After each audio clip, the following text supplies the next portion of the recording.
Assalamualaikum warahmatullahi wabarakatuh. Perkenalkan, nama saya Andika Indra dari Disputpar Kota Bandung, dan Anda tengah bergabung bersama acara program khusus dari Disputpar adalah ngobrol bareng Disputpar Kota Bandung. Dan kali ini kita akan membahas terkait gastronomi makanan tradisional. Saya nanti akan mengundang salah satu chef di Kota Bandung yang akan saya tanya-tanya dan juga ngobrol terkait gastronomi makanan tradisional. Langsung saja saya akan undang beliau untuk bergabung bersama. Chef Gani Agan ini merupakan salah satu chef di Kota Bandung yang telah memiliki banyak pengalaman, dan sesaat nanti kita akan undang. Apa kabar? Assalamualaikum Kang Indra. Iya, Chef Gani, apa kabar? Sehat? Alhamdulillah sehat Kang Indra. Iya, Gimana sibuk kabarnya? apa sekarang ini? Aduh, kalau sekarang sibuk di rumah aja kayaknya. Ya, Chef Gani, kita ingin memberikan informasi terkait acara ngobrol bareng Disputpar ini terkait informasi kebudayaan, pariwisata, dan ekonomi kreatif. Dan kali ini mungkin berhubungan dengan ekonomi kreatif terkait gastronomi makanan tradisional, ya. Boleh mungkin diceritakan sedikit tentang gastronomi kepada followers dari Disputpar dan juga followers dari Chef Gani, silakan. Oke, jadi selamat sore semuanya. Jadi gini, Indra, masalah gastronomi. Nah, gastronomi ini sebenarnya sih sama halnya dengan tata boga, ya. Jadi tata boga. Jadi gastronomi itu sebagai seni atau ilmu akan sebuah makanan yang baik. Jadi ada hal yang ada yang bilang itu good eating gitu ya. Jadi apa yang dimakan itu baik. Jadi segala sesuatu yang berhubungan dengan kenikmatan dari makanan dan minuman itu termasuk gastronomi. Juga ada sumber lain. Sumber lainnya itu sebagai studi, jadi mengenai kenikmatan dari hubungan antara budaya dan makanan, di mana di sini gastronomi mempelajari berbagai komponen budaya dengan makanan sebagai pusat seni kuliner. Gitu. Jadi budayanya juga pada kegiatan pertanian sehingga mengejawantakan warna, kemudian aroma, rasa dari suatu makanan itu. Jadi lengkap di dalamnya ya. Jadi nggak hanya makanan rasa enak, ternyata memang banyak tahapan dan levelingnya ya. Iya, betul. Nah, kalau Chef Gani ini menggeluti dunia kuliner, khususnya di gastronomi ini sejak kapan? Kalau saya kurang lebih di 15 tahun lah. Kurang lebih 15 tahun. Ya, oke.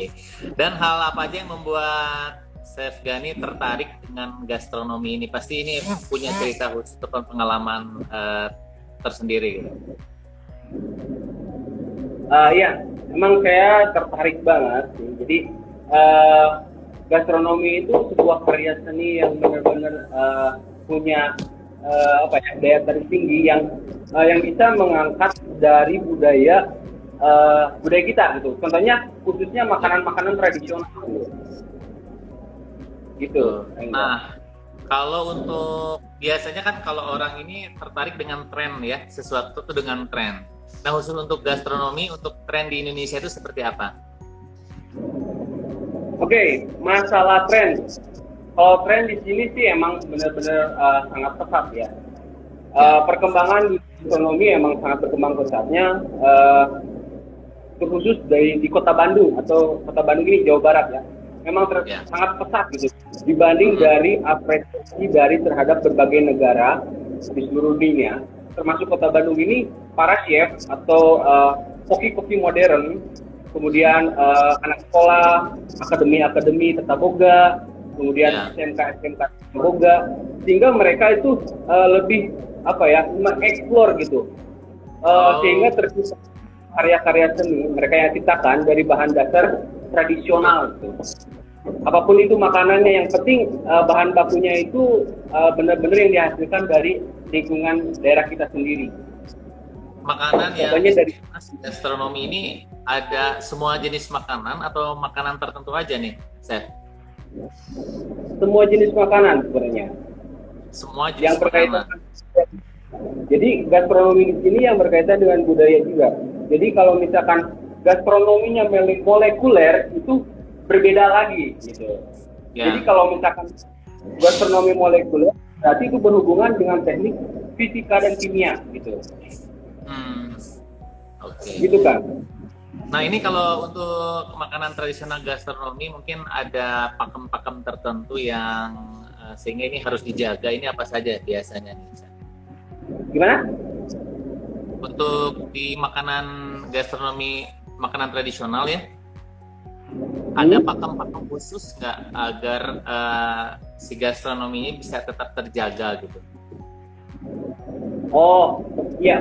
Kalau misalkan setelah itu sih jadi gini, dalam pemplatingan atau misalkan penggunaan makanan-makanan tradisional dalam teknik gastronomi, kita itu harus dari pemakaian menu. Pemakaian nama menu juga kita harus tetap sama, jangan berubah. Ya. Misalkan waktu namanya beyem, misalkan atau kolena, itu harus kolena. Gitu. Kemudian rasa juga itu harus sesuai dengan aslinya. Rasa harus sesuai dengan aslinya. Hanya penyajian dan platingnya saja. Kemudian dari produk budidayanya juga harus benar-benar lokal gitu. Dari bahan baku sesuai dengan tempat asal usulnya makanan tersebut gitu. Oh, oke. Terus yang harus diperhatikan ketika kita ingin menyajikan makanan khususnya gastronomi makanan tradisional ini apa saja yang memang harus diperhatikan? Yang harus apa? Yang harus diperhatikan ketika ingin mengemas gastronomi ini, menyajikan lah ya pada kesempatan juga followers ini saya ingin nih untuk mencoba makanan gastronomi, makanan tradisional. Terus apa saja yang harus diperhatikan ketika ingin menyajikan? Oh iya, hal-hal yang harus disajikan yaitu dia. Jadi dalam proses plating atau pembuatan suatu makanan itu kita jangan merubah nama menu itu dia. Nama menu, kemudian rasa juga kita nggak boleh rubah dengan rasa yang aslinya itu. Misalkan kita buat seblak, misalkan ya. Seblak itu rasanya kita menceng dari rasa seblak gitu. Itu yang harus diperhatikan. Letaknya juga dari daging juga harus diperhatikan, komposisinya juga gitu. Nah, berarti kalau untuk warga-warga ini ya, followers khususnya di teman-teman yang ingin mencoba gitu, mengkombinasikan ataupun membuat inovasi juga nggak boleh sembarangan ya ketika ingin mengemas makanan tertentu ini, jangan hilang rasa dan hilang jati dirinya ya. Iya, betul. Nah ini sebetulnya keunikan apa saja sih selain makanan gastronomi ini bisa terlihat cantik? Mungkin ada teknik-teknik gastronomi apa saja yang bisa disampaikan? Hal unik, kalau hal unik sih sebenarnya apa ya?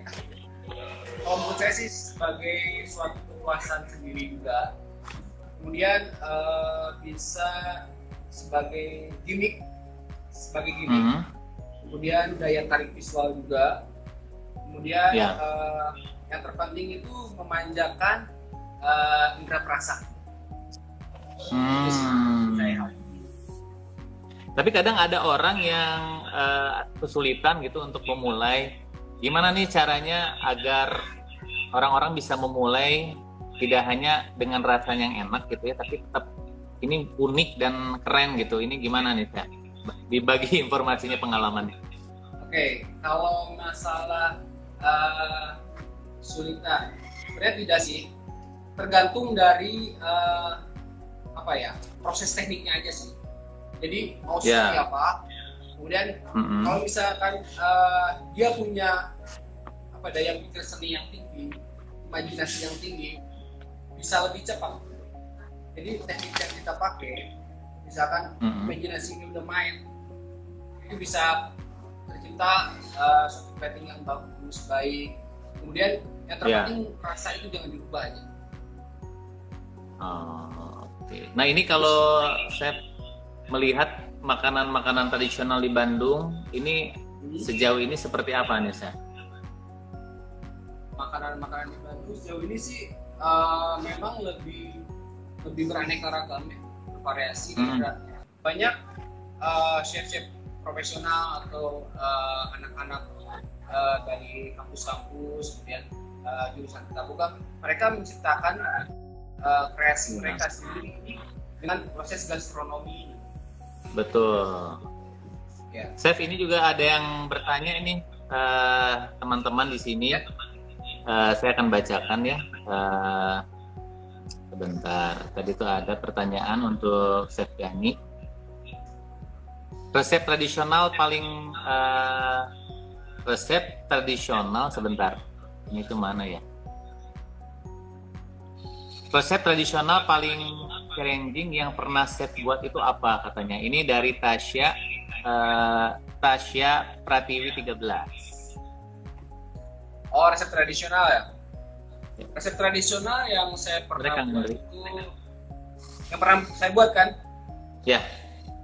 Nah, yang pernah saya buat itu seperti combro, kemudian ada pepes tahu, kemudian ada ayam goreng lengkuas atau ayam goreng laja, kemudian ada dessert atau cikak ya, dessert cikak, kemudian ada receh kacang panjang. Saya pernah coba kacang panjang. Itu pasti receh pakai itu. Receh itu pakai bumbu tradisionalnya benar-benar alami ya? Iya, betul. Biasanya kita kalau misalkan makan bikin receh itu kan bulak ya. Yeah. Nah, teknik yang saya bikin ini saya dibuat dengan proses pakai gel gitu. Jadi ngebentuk kayak mirip-mirip puding gitu. Tapi taste-nya rasanya itu sama. Tapi saya tertarik tadi karena combro ini makanan yang digemari semua orang ya, kalau khususnya ini juga lagi Ramadan ya, gorengan, bala-bala ataupun yang lainnya ini selalu tersaji gitu di meja untuk buka puasa. Ini kalau Chef membuat combro yang keren itu seperti apa menurut Chef Yani? Bikin combro.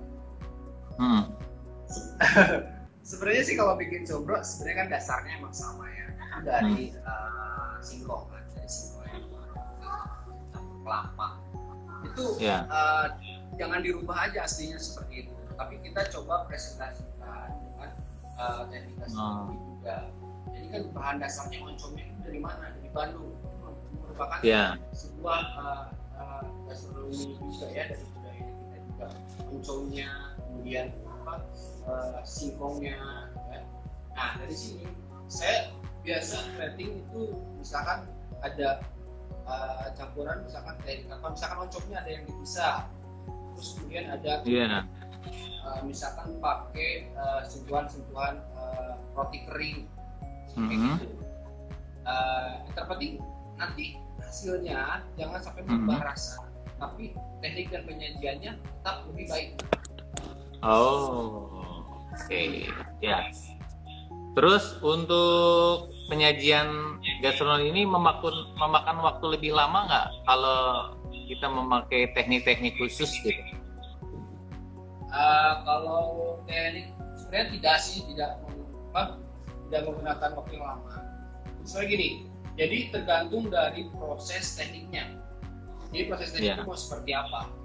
Kalau misalkan mau masuk ke gastronomi molekuler, pasti proses tekniknya lebih lama dengan proses ini kayak itu kayak lebih rumit gitu. Tapi lebih sesimpel mungkin kita melakukan hal yang lebih simpel gitu. Jadi bisa lebih cepat, apalagi kita punya imajinasi daya seni yang tinggi, bisa lebih cepat gitu.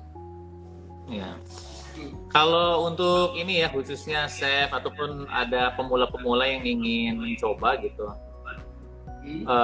kan kadang ada yang mengcopy resep gitu ya. Nah, ini bagaimana nih chef? Kira-kira makanan tradisional apa saja nih yang disajikan dengan teknik gastronomi yang saat ini ada di Kota Bandung yang pernah chef lakukan nih chef? Itu dia yang pernah dilakukan untuk saya itu, yang pernah saya buat ada semur daging, kemudian ada yang itu combro, pepes ayam kuas, kemudian ada cikak, kemudian ada kacang panjang, kemudian ada colena, pepes lauk, kemudian ada pepes oncom. Terus ada satu lagi nih yang saya akan plating hari ini, yaitu soto Bandung. Jadi ciri khas. Wah, ini langsung ya. Bandung. Soto Bandung ya. Ini kalau untuk soto Bandung ini apa saja nih bahan-bahannya, Chef? Nah, kalau soto Bandung ini sejarahnya itu memang soto itu kan dari asalnya itu dari Cina kan, yang berasal namanya itu caudo, ya. Yang sampai akhirnya orang Indonesia banyak mengatakan membicarakan tuh caudo itu jadi soto, ini soto. Yeah. Jadi mereka itu artinya soto ini kan makanan yang berkuah, yang kuahnya itu gurih. Yang sampai akhirnya di Indonesia makanan soto ini sangat berkembang pesat dengan nama-nama daerahnya sendiri, seperti soto Makassar, soto Lamongan, soto Kudus, misalnya soto Betawi, juga soto Bandung. Nah, Chef, ini sebelum lanjut ke soto Bandung, ini ada pertanyaan dari Bandung Good Guide ya. Chef, kepo dong kalau pas wisata gastronomi menu apa saja yang bisa jadi pilihan chef. Chef Agan kembali lagi. Ya. Ya, kembali lagi tadi yang soto Bandung yang sudah disiapkan mungkin bisa dilihatkan kepada teman-teman semua followers. Bahan-bahannya apa saja, silakan. Oke, Indra. Jadi bahan-bahannya di sini saya sudah siapkan. Di sini soto Bandung di sini saya ada kuah soto Bandung yang udah saya bikin. Ya. Ini ada kuah dari rempahnya soto Bandung. Kemudian saya siapkan ini ada bawang putih yang udah digoreng. Ya. Kemudian ada kacang kedelai. Ini ciri khasnya dari soto Bandung ini adalah kacang kedelai. Kacang kedelai. Itu yang udah digoreng ya, Chef ya? Ya. Kemudian ada tomat dan ada lobak. Nah, ciri khas dari soto Bandung adalah lobak ya, sama kacang kedelai. Kemudian ini beefnya. Beefnya yang saya pakai ini adalah dari sirloin. Biasanya sih kalau misalkan soto Bandung kan ada unsur lemak-lemaknya seperti itu. Nah, saya coba pakai yang benar sirloin yang udah dipotong, di cutting seperti ini. Ini udah disir juga. Kemudian di sini ada edible flower. Ini khusus untuk garnish. Waduh, ini penyajian penyimpanannya udah cantik banget nih, Chef. Ya. Oke, saya coba plating ya. Ya, silakan. Nah, oke, saya coba plating.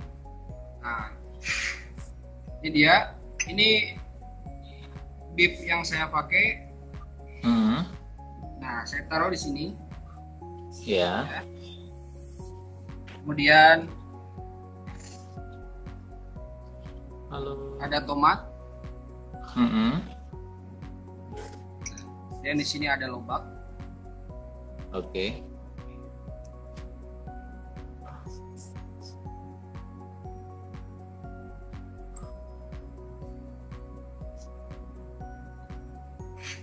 Oke. Dan ini kacang kedelai. Nah, kacang kedelai ini akan saya coba taburin di sini.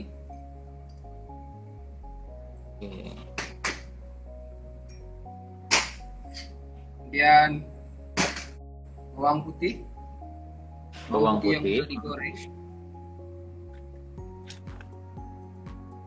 Ya. Cukup. Nah, ini kuahnya saya akan tuangkan di sini. Nah,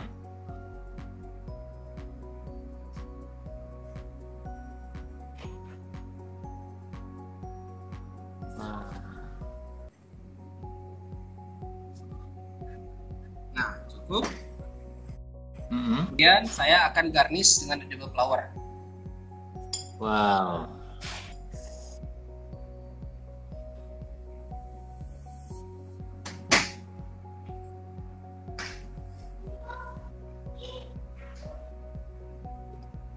Itu tuh apa, Chef? Yang barusan ditempatkan itu apa? Toppingnya ya? Yang mana ini? Iya. Ini pingset. Ini saya pakai pingset. Tadi yang merah, yang bunga-bunga itu. Oh iya, ini edible flower. Jadi bunga ini sangat aman, jadi bisa dimakan juga. Ini bunga edible, bisa dimakan.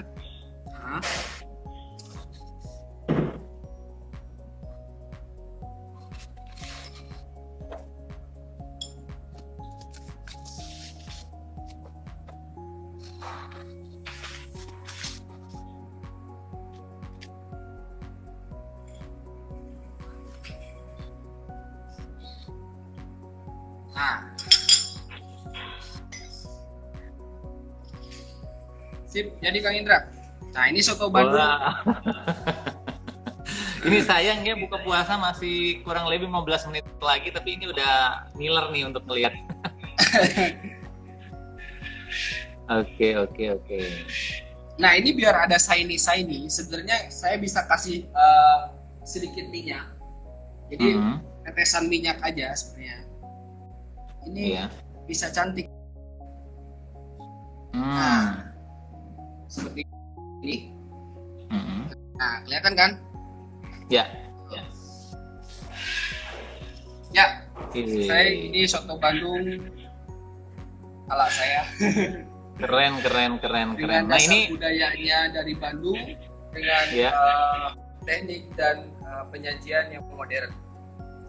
Nah, Chef, mungkin Chef ini di detik-detik terakhir nih penghujung acara untuk program ngobrol bareng Diskutar ini, kira-kira mungkin ada yang ingin disampaikan oleh Chef Gani Agan terkait gastronomi makanan tradisional untuk para followers semua.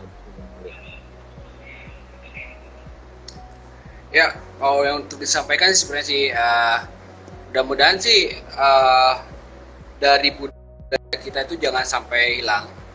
Jadi tren gastronominya ini mudah-mudahan terus meningkat sampai banyak anak-anak sekolah chef profesional bisa berkreasi dengan melakukan teknik gastronomi ini. Jadi jangan sampai menghilangkan dari nama dan budaya itu sendiri dari makanan tersebut. Jadi seni kulinernya ini jangan sampai hilang gitu. Yang terpenting sih lebih dunia kuliner di Kota Bandung juga sih lebih melejit lah, apalagi kan diapresiasi dari luar negeri juga udah keren gitu. Ya, apalagi saya dulu pernah main ke luar negeri ya, ngelihat makanan kalau di Bandung mungkin dilihatnya biasa, tapi karena penyajiannya disimpan di bambu yang keren, di tempat yang bagus, ngelihat harganya juga kan langit, dan rasanya sih saya lihat nggak jauh beda dengan yang di Bandung. Jadi dengan teknik ini tuh jadi harga jadi sebuah nilai harga yang tinggi gitu. Jadi kalau misalkan kita pergi ke restoran, ke hotel, jadi saya lihat ya pasti beda lah dibandingkan kafe-kafe biasa. Jadi sangat menjual gitu kan, daya jualnya tinggi juga, terus daya seninya juga lebih tinggi juga, membuat kita tuh dari daya visual kita lihat tuh jadi menarik gitu. Otomatis dari kelihatan menarik, otomatis nafsu untuk makannya juga gitu. Oke, nah ini pertanyaan terakhir buat teman-teman yang ingin mencoba belajar untuk gastronomi makanan tradisional khususnya di Bandung, ini di mana nih? Untuk belajar maksudnya di mana? Ingin belajar gitu, apakah ada tempat khusus atau memang langsung saja ketika langsung praktek gitu? Kalau belajar kayak gini sebenarnya kalau praktek sendiri juga bisa, tapi yang terpenting punya kemauan aja. Terus kalau misalkan sekolah ya cari sekolah tata boga perhotelan. Jadi ambil jurusan EPI product atau kitchen. Di situ kalian bisa belajar dari dasar sampai akhirnya kita mencoba untuk mengeksplor dari suatu makanan tersebut menjadi makanan yang bermakna, daya jual tinggi gitu. Itu dia. Jadi kita harus tahu gastronomi itu harus seperti apa dan mendalami gastronomi itu harus seperti apa juga. Intinya sekolah itu lebih penting juga sih. Ya, jadi jangan berkecil hati ya. Kalau buat teman-teman yang belum bisa bergabung untuk sekolah, tidak ada salahnya untuk pemula untuk bisa mencoba juga dulu ya dari menu-menu yang ada, khususnya di kan sekarang di ini ya banyak banget itu di beberapa aplikasi makanan-makanan yang bisa dipraktekkan ya. Oke.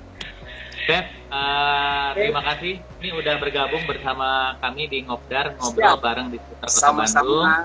Dan jangan kapok ya, nanti kita akan undang kembali dalam pembahasan dan tema yang berbeda. Dan mudah-mudahan saya bisa melihat lagi nih makanan-makanan kerennya dari Chef Gani yang sudah bikin meleleh.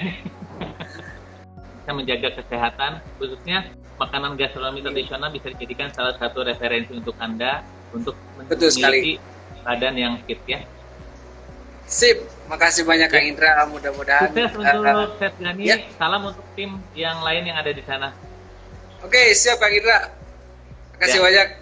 Selamat berbuka puasa.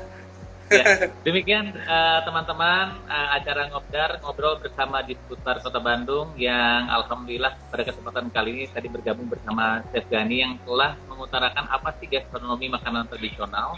Dan terima kasih juga kepada Chef Gani yang sudah tadi mempersembahkan satu makanan khas di Bandung, soto Bandung, yang tidak ada salahnya untuk menjadi referensi kita untuk makan biasa, apalagi untuk menu makan buka puasa. Ini ditunjukkan oleh Chef Gani. Inilah tadi hasil dari plating Chef Gani. Ini terlihat cantik. Kalau kita melihat soto Bandung itu mungkin langsung pur gitu ya. Tapi kalau ini kita melihat ini dengan cantik, ditata dengan rapi, dan saya yakin ini rasanya juga luar biasa. Wah, luar biasa. Oke, bravo untuk Chef Gani. Terima kasih. Oke, sama-sama Kang Indra. Kita bertemu lagi dalam kesempatan yang mendatang. Oke, salam sukses terus. Mudah-mudahan gastronomi makanan tradisional khususnya di Kota Bandung tetap maju. Ya, assalamualaikum warahmatullahi wabarakatuh. Waalaikumsalam warahmatullahi wabarakatuh.